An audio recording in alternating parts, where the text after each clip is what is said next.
We had 4,000 midwives here at one time, and now you can't hardly find many. So we put a charge on ourselves to have about 4,000. They call them doulas, but we call them mothers keepers, so that we can kind of flood the areas, especially down the rural area as well, to help change this paradigm, to change what it is they're saying about us that's real, but the way that we make it unreal is that we are also inclusive of that change. So we as midwives have started meeting with one another, the black midwives, because back in the day they kind of weaned us out, wanting to certify or midwives.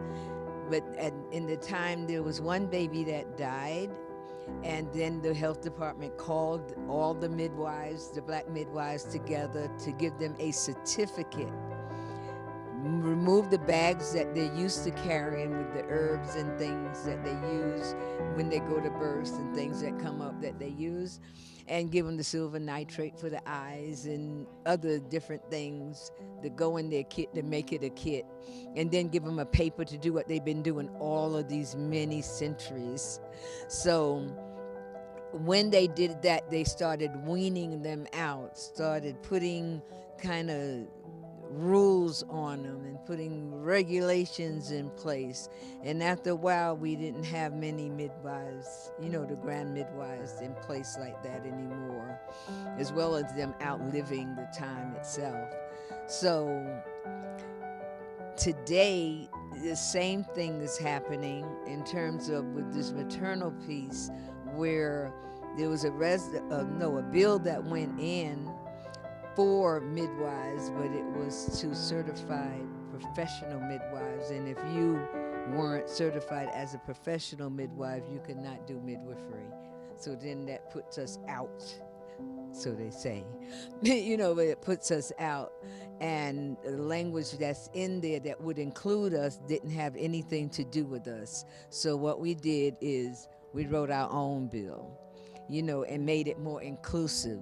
The other bill that went in for midwifery is exclusive. It doesn't include us, and it doesn't include like it includes our families because it's more black that that's affected by this maternal piece than whites. The whites are as well. So what we're doing is it's important to us. And being it's important to us, then we do have started this maternal awareness training. And in the training, we cover quite a few things and then give a kit with the blood pressure cuff, the urinalysis. And these things you don't need a license to utilize or use with anyone. The temperature and the glucose monitor. So